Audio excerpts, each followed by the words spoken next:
Tu savais qu'en 1870, les Parisiens ont mangé les animaux du zoo, même des éléphants? Quoi? Mais pourquoi ils ont fait ça? Parce que la ville était encerclée, il n'y avait plus rien à manger. Alors certains ont goûté à l'éléphant et d'autres au rat. Beurre! Moi je préfère l'éléphant, mais jamais du rat. Moi je préfère ni l'un ni l'autre.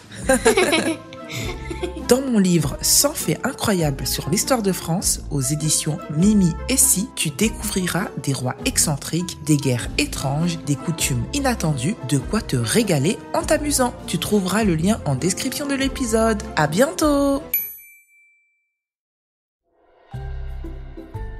Bienvenue sur Un jour, une question. Moi c'est Mimi. Oui, Mimi, c'est mon prénom.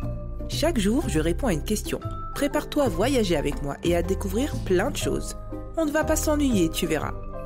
D'ailleurs, toi aussi tu peux participer. Clique sur le lien dans la description de l'épisode et enregistre ta question. Qui sait, peut-être que ce sera la prochaine à laquelle je répondrai. Alors, prêt pour une nouvelle aventure ? C'est parti!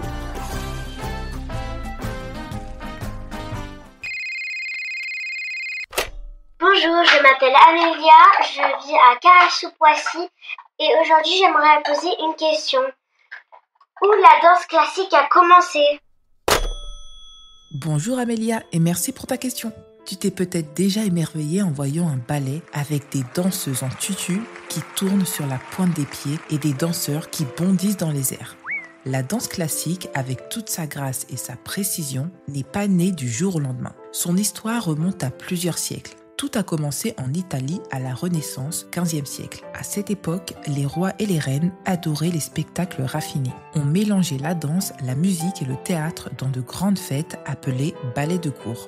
Puis, un peu plus tard, le roi Louis XIV en France a joué un rôle très important. Il aimait tellement danser qu'il a lui-même participé à des ballets. On l'appelait même le roi Soleil, car il avait dansé déguisé en soleil dans un spectacle célèbre. Pour lui, la danse était un art noble réservé aux gens élégants et cultivés. En 1661, il crée l'Académie royale de danse à Paris pour enseigner cet art de manière sérieuse. C'est là qu'ont été fixées les positions des pieds, les règles et les gestes que l'on utilise encore aujourd'hui. À partir de ce moment-là, la danse classique est devenue un vrai métier avec des danseurs professionnels, des professeurs et des chorégraphes. Plus tard, au 19e siècle, la danse classique s'est transformée encore. Les danseuses ont commencé à danser sur pointe, avec des tutus légers et des histoires plus poétiques. C'est l'époque des grands ballets comme le Lac des Cygnes, Casse-Noisette ou La Belle au bois dormant, créés surtout en Russie où la danse classique a connu un immense succès.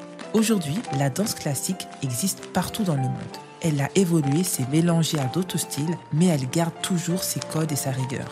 Et pour la petite anecdote, on dit qu'un danseur ou une danseuse classique s'entraîne parfois plus de 40 heures par semaine, un peu comme un athlète de haut niveau.